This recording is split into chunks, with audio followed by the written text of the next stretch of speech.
વિદ્યાર્થી મિત્રો, ગયા લેક્ચરમાં આપણે સાતત્ય અને વિકલનીયતામાં સાતત્ય ઉપર આધારિત કેટલાક ઉદાહરણ જોઈ ગયા. સાતત્યની વ્યાખ્યા અને એ ઉપરાંત બીજા કેટલાક ગુણધર્મો પણ આપણે જોઈ ગયા. હવે તેથી આગળ વધીએ. ઉદાહરણ નંબર 15. fx ઇક્વલ ટુ પૂર્ણાંક x દ્વારા વ્યાખ્યાયિત મહત્તમ પૂર્ણાંક વિધેયના તમામ અસાતત્યતાના બિંદુઓ શોધો. એટલે કે જે ઘટકો જે બિંદુઓ આગળ એ અસતત હોય એવા બિંદુઓ મેળવવા જ્યાં પૂર્ણાંક x એ xથી અધિક નહીં તેવો અધિકતમ પૂર્ણાંક, એટલે કે xથી મોટો ન હોય એવા તમામ પૂર્ણાંકોમાં મોટામાં મોટો પૂર્ણાંક. એને બીજી રીતે લખીએ તો x અથવા xથી નાના હોય એવા તમામ પૂર્ણાંકોમાં મોટામાં મોટો પૂર્ણાંક, એટલે કે xથી નાનો કે તેના જેટલો મહત્તમ પૂર્ણાંક દર્શાવે. મહત્તમ એટલે કે મોટામાં મોટો. તો અહીંયા તો અસાતત્યના બિંદુઓ મેળવવા છે. તો અહીંયા આપણે જાણીએ છીએ કે તો એનો આલેખ આપણે જાણીએ છીએ.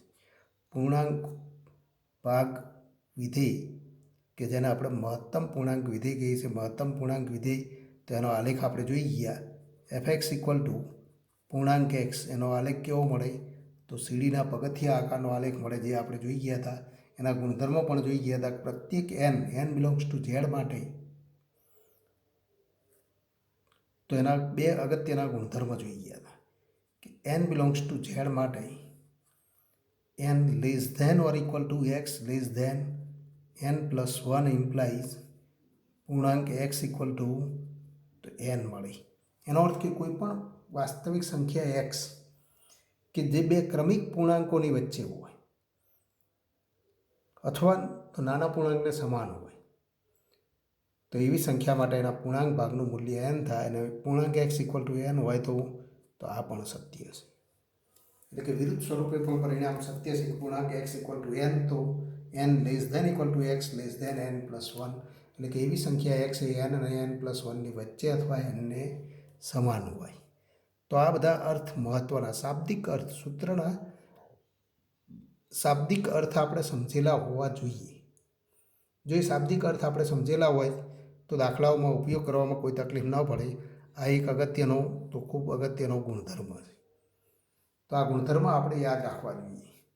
હવે તો આના આધારે આપણે જોઈ શકીએ છીએ કે 0 less than equal to x less than 1, તો એના માટે પૂર્ણાંક xનું મૂલ્ય તો 0 થાય. તો એવી રીતે 0 અને 1ની વચ્ચે રહેલી સંખ્યા માટે પૂર્ણાંક ભાગનું મૂલ્ય 0 થાય. તો એનો આલેખ આપણે દોરીએ તો આલેખ આપણે આ પ્રમાણે દોરી શકીએ. તો એનો આલેખ આપણે અહીંયા જોઈએ.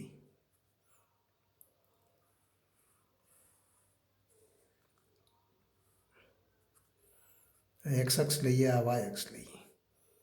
એ 1 2 અને 3, 1 2 અને 3, -1 -2 -3, -1 -2 -3, 0 -1 -2 -3, 1 2 3, -1 -2 -3. હવે આપણે જોઈએ કે જો x એ 0 અને 1ની વચ્ચે હોય તો એના પૂર્ણાંક ભાગનું મૂલ્ય 0 થાય. એટલે કે 0 માટે 0 મૂલ્ય, 0.1 માટે 0, 0.5 માટે 0, 0.7 માટે 0, 0.99 માટે 0, એટલે કે આ બધા બિંદુઓ આલેખ ઉપરના બિંદુઓ થાય. તો આ 0 0 બિંદુ આલેખ ઉપરનો બિંદુ છે. એ ઉપરાંત તો આ બધા બિંદુઓ આલેખ ઉપર થાય. પણ 1 બિંદુ આલેખ ઉપરનું નથી, કારણ કે 1 માટે ફરી મૂલ્ય 1 મળે. તો આ બિંદુ આલેખ ઉપરનું થાય. પણ ફરી 2 માટે તો 2 મળે. તો 2 માટે 2 મળે, પણ 2 માટે તો 1 મળી શકે નહીં. તો આ બિંદુ આલેખ ઉપરનું નથી. એ જ રીતે તો 3 માટે ફરી 3 મળે, પણ 2 માટે તો 2, તો 3 માટે 2 ન મળી શકે. તો આ પ્રમાણે તો આપણે આલેખ દોરીએ તો આ પ્રમાણે આપણને ક્રમિક રીતે આલેખ મળશે. એ જ રીતે -1 થી 0 વચ્ચેના બિંદુઓ માટે તો આલેખ દોરીએ તો આ બિંદુ આલેખ ઉપરનું બિંદુ થાય, પણ ફરી તો આ બિંદુ આલેખ ઉપરનું બિંદુ ના થાય. -2 માટે તો આલેખ દોરીએ તો આ પ્રમાણે આપણને તો આલેખ મળે. તો આમ સીડીના પગથિયા આકારનો આલેખ છે અને આ આલેખ ઉપરથી આપણે જોઈ શકીએ છીએ -3 લઈએ તો આ બિંદુ આલેખ ઉપરનું બિંદુ થાય, પણ આ બિંદુ આલેખ ઉપર નથી.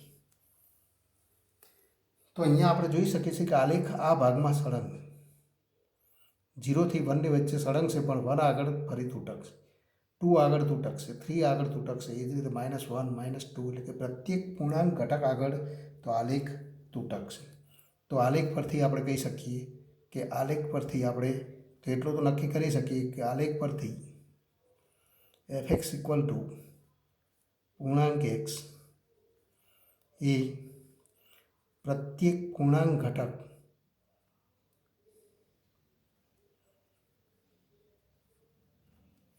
પ્રત્યેક પૂર્ણાંક સંખ્યાઓ માટે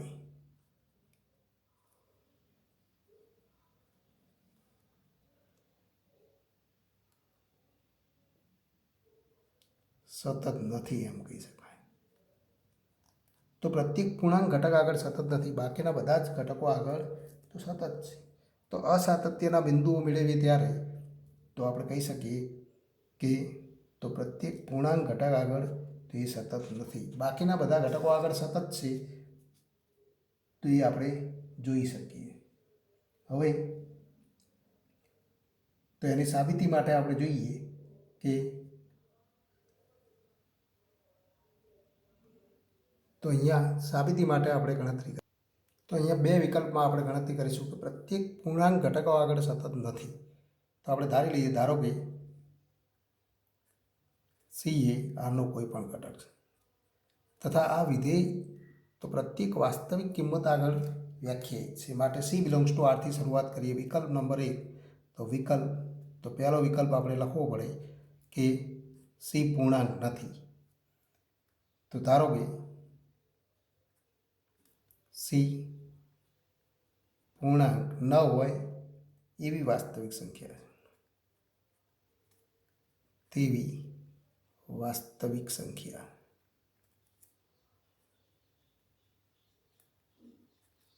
તો પૂર્ણાંક ન હોય એવી વાસ્તવિક સંખ્યા છે, તો માટે તો એવો n પૂર્ણાંક મળે, તેથી એવી પૂર્ણાંક સંખ્યા n મળે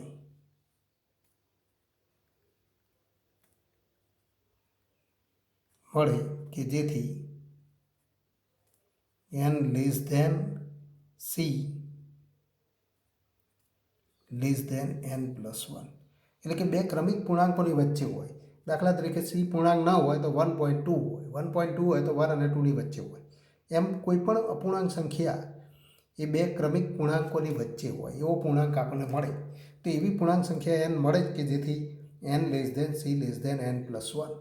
અને તો માટે આપણે કહી શકીએ કે ઇમ્પ્લાઇઝ તો જો સી એ n અને n + 1 ની વચ્ચે હોય, તો સી એ n અને n + 1 ની વચ્ચે હોય, તો હવે તો આ ઘટક સી આગળ તો આપણે સાતત્યની ચર્ચા કરીએ.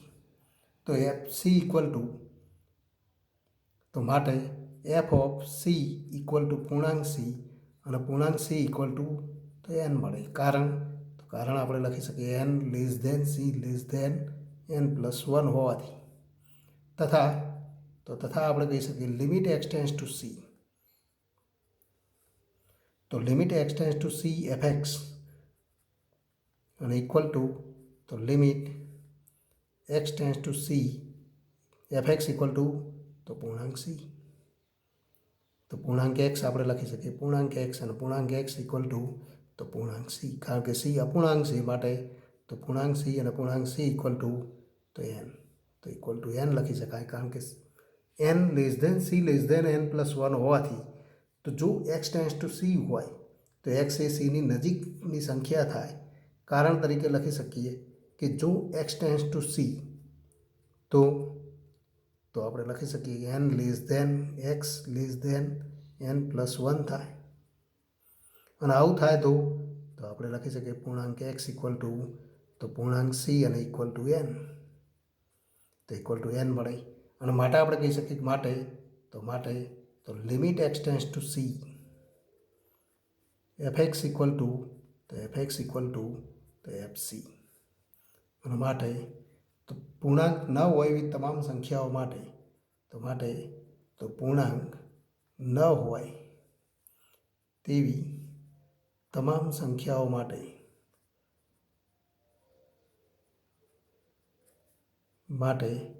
તો fx ઇક્વલ ટુ પૂર્ણાંક x સતત છે.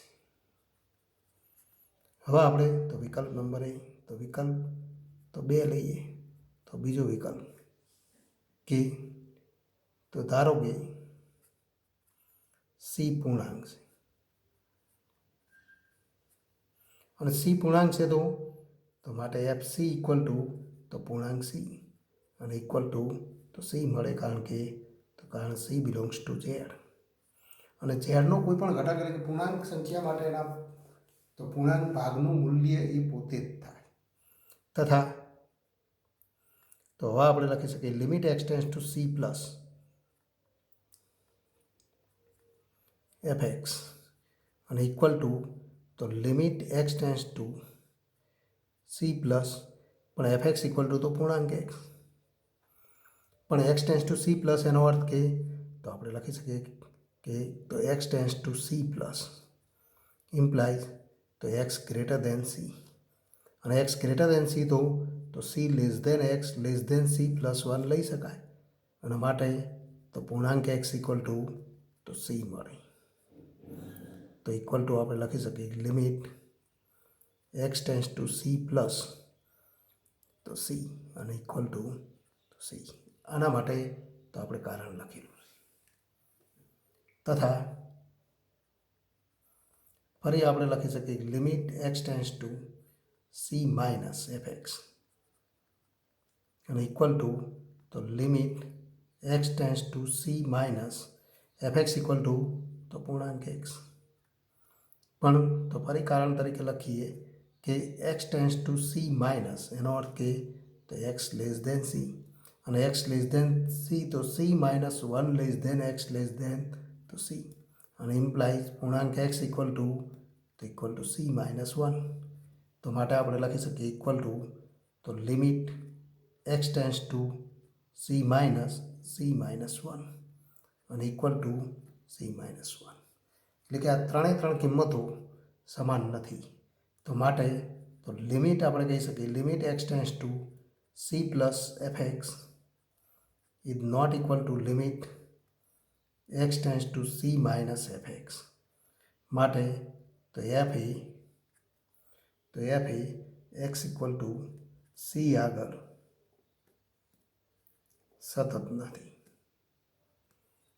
પણ સી તો પૂર્ણાંક સંખ્યા છે માટે આપણે કહી શકીએ માટે એફ એ પ્રત્યેક પૂર્ણાંક ઘટક આગળ સત્ય તો સતત નથી તો માટે આપણે લખી શકીએ એફ એ પ્રત્યેક પૂર્ણાંક સંખ્યા માટે સતત નથી. તો અસાતત્યના બિંદુ એ તો પ્રત્યેક પૂર્ણાંક ઘટકો થાય જે આપણે તો જોઈ શકીએ છીએ. તો અસાતત્યના બિંદુઓ કયા થાય તો પ્રત્યેક પૂર્ણાંક સંખ્યાઓ. તો હવેથી આગળ વધીએ તો સતત વિધેયનું બીજગણિત એનો અર્થ કે તો એકથી વધુ વિધેયો આપણને આપેલા હોય બે વિધેય એફ અને જી બંને તો વાસ્તવિક સંખ્યાઓ માટે વ્યાખ્યાયિત વિધેયો હોય એટલે કે વાસ્તવિક સંખ્યાગણ આર ઉપર વ્યાખ્યાયિત વિધેયો હોય તો એવા સતત વિધેયોના સરવાળાથી મળતું વિધેય એના ગુણાકારથી મળતું વિધેય ભાગાકારથી મળતું વિધેય તો એ સતત થાય કે કેમ તો એના આપણે સતત વિધેયનું તો બીજગણિત કહીશું.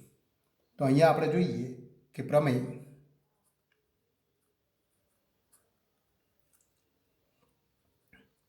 ધારો કે એફ અને જી તો પ્રત્યેક વાસ્તવિક સંખ્યા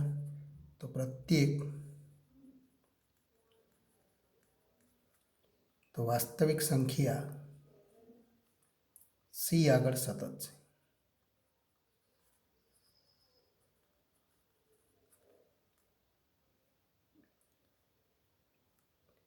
તેવા બે વિધેયો છે તો નંબર 1 એફ પ્લસ જી એ તો એક્સ ઇક્વલ ટુ સી આગળ સતત થાય એટલે કે એફ પ્લસ જી પણ આર ઉપર સતત થાય, કારણ કે પ્રત્યેક વાસ્તવિક સંખ્યા સી આગળ એફ અને જી સતત હોય તો એના સરવાળાથી મળતું વિધેય એ પણ સતત થાય. નંબર 2, તો એફ માઇનસ જી, બે વિધેયનો તફાવત એ પણ તો એક્સ ઇક્વલ ટુ તો સી આગળ સતત થાય. નંબર 3, બે વિધેયનો તો ગુણાકાર એફ ઇન્ટુ જી એ પણ તો એક્સ ઇક્વલ ટુ સી આગળ સતત થાય. તથા નંબર 4, એફ અપોન જી એ તો એક્સ ઇક્વલ ટુ તો સી આગળ ફરી તો સતત છે.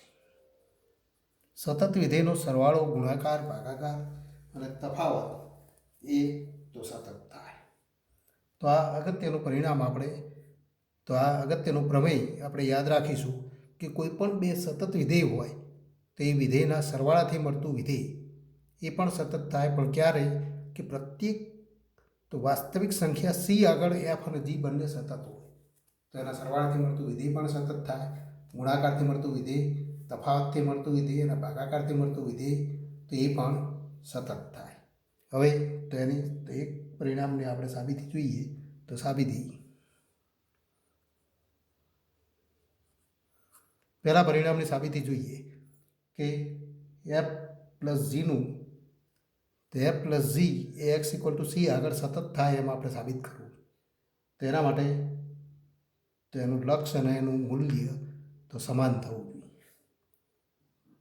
તો એફ પ્લસ જી, તો અહીં આપણે તો આ પરિણામ સાબિત કરવું છે. એફ પ્લસ જી એ એક્સ ઇક્વલ ટુ સી આગળ સતત છે તેમ સાબિત કરવું.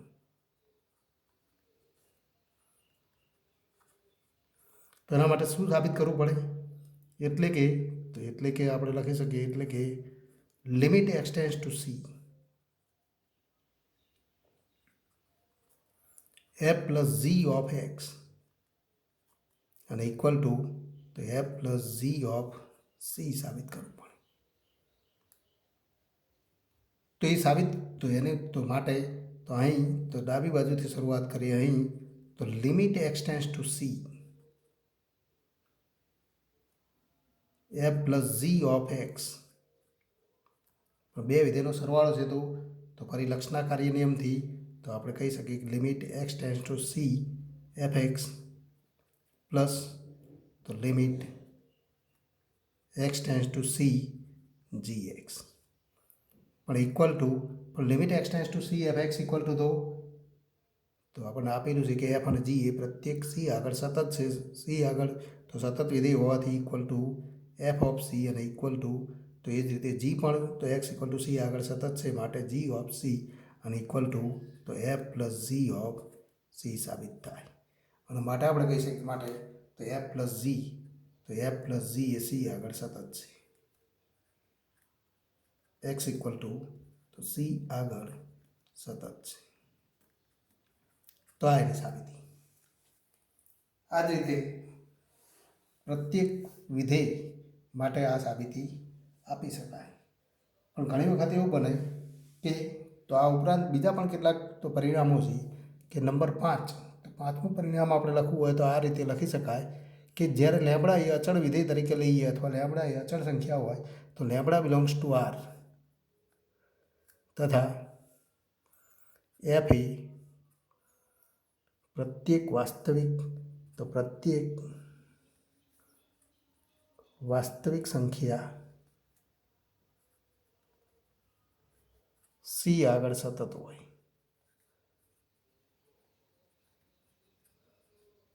તો લેમ્બડા ઇન્ટુ એફ એ પણ એક્સ ઇક્વલ ટુ સી આગળ સતત થાય.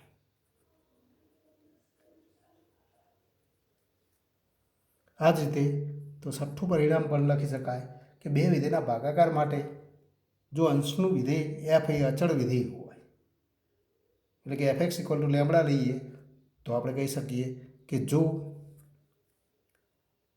F X equal two lambda જ્યાં તો જ્યાં લેબડા એ અચળ વાસ્તવિક સંખ્યા હોય તથા જી એ પ્રત્યેક વાસ્તવિક સંખ્યા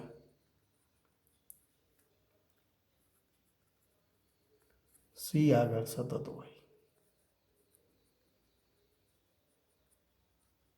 તો આપણે કહી શકીએ કે લેબડા અપોન જી એક્સ એટલે કે F X upon lambda upon G of X equal to તો લેબડા અપોન જી એક્સ એ તો એક્સ ઇક્વલ ટુ સી આગળ સતત થાય. તો આ પણ તો એક અગત્યનું પરિણામ છે. તો પ્રમેયનો ઉપયોગ આ રીતે આપણે તો કરી શકીએ છીએ. હવેથી આગળ વધીએ તો ઉદાહરણ જોઈએ 16. સાબિત કરો કે સમય વિધેય પ્રત્યેક સમય વિધેય સતત છે.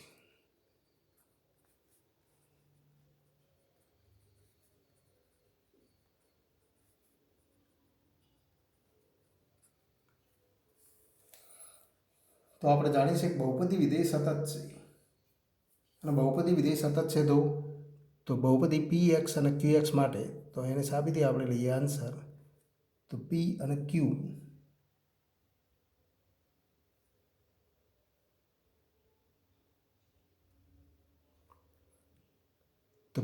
ક્યુ એ બહુપદી વિધેય હોય તો આપણે કહી શકીએ કે પ્રત્યેક સમય વિધેયને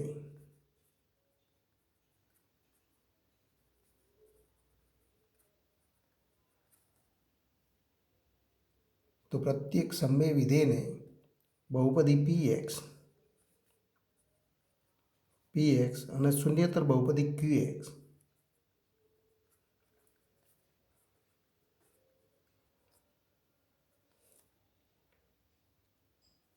ક્યુ એક્સ માટે એફ એક્સ ઇક્વલ ટુ પી એક્સ અપોન ક્યુ એક્સ વડે દર્શાવી શકાય.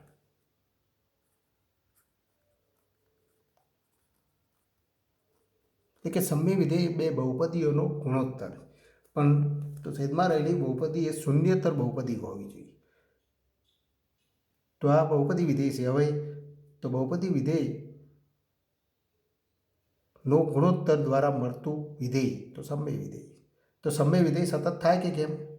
તો સી બિલોંગ્સ ટુ આર.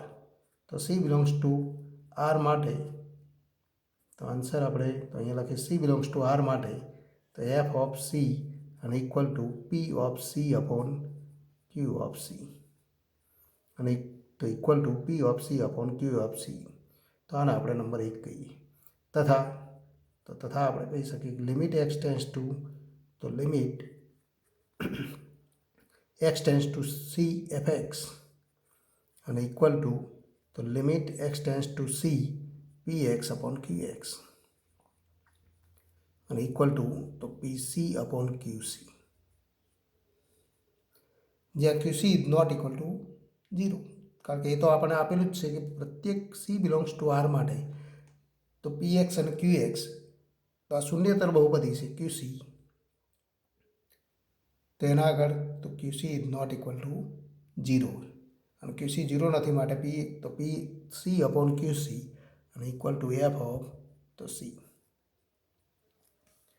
અને માટે આપણે કહી શકીએ માટે પણ એફ ઓફ સી તો વિધેયનું મૂલ્ય અને વિધેયનું લક્ષ્ય સમાન છે માટે તો એફ એ એક્સ ઇક્વલ ટુ સી આગળ તો સતત છે.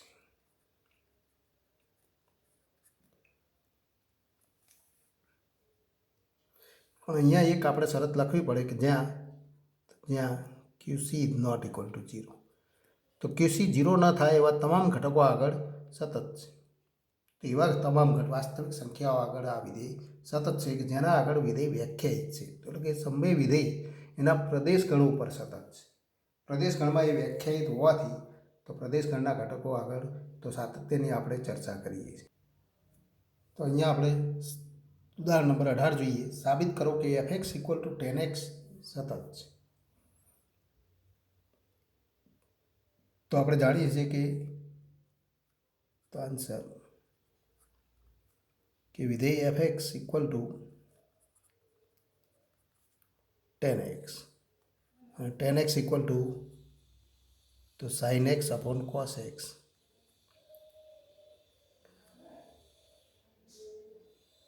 તો જ્યાં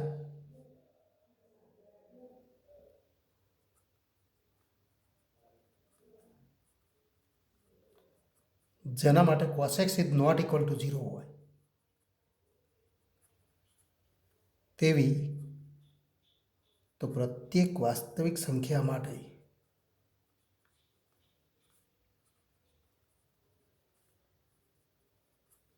fx વ્યાખ્યાયિત છે.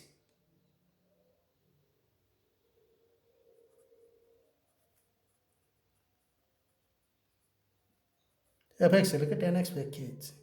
એટલે કે આપણે લખી શકીએ કે x is not equal to 2k plus 1 into pi upon 2 માટે તો 10x વ્યાખ્યાયિત છે.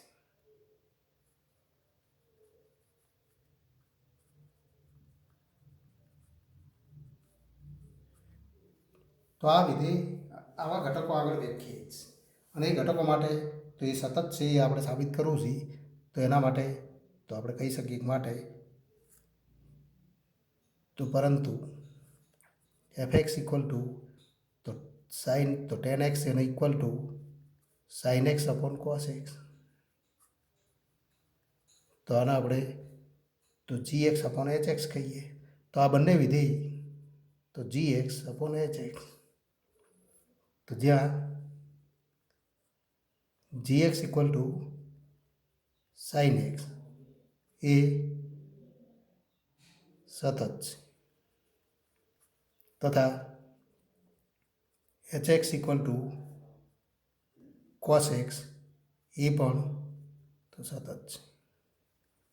તો આ બંને વિધેય સતત છે માટે તો fx ઇક્વલ ટુ તો બે વિધેયના ભાગાકારથી મળતું વિધેય sine x upon cos x તો એ તો x is not equal to 2k plus 1 into pi upon 2 માટે સતત છે. એટલે કે એના પ્રદેશ ગણ ઉપર તો એ સતત વિધેય છે એમ આપણે કહી શકીએ. તો ફરી પ્રમેય અગત્યનું પ્રમેય કે એફ અને જી વાસ્તવિક વિધેયો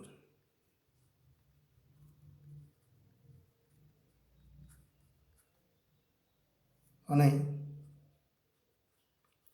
એફઓજી એ સી આગળ વ્યાખ્યાયિત છે.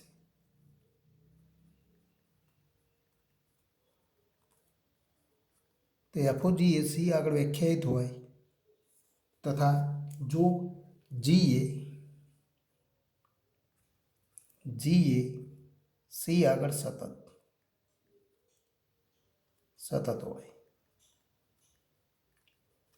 તથા એફ એ જી ઓફ સી આગળ સતત હોય તો આ બે વિધેયનું સંયોજન એફઓજી તો એફઓજી એ પણ તો એ સી આગળ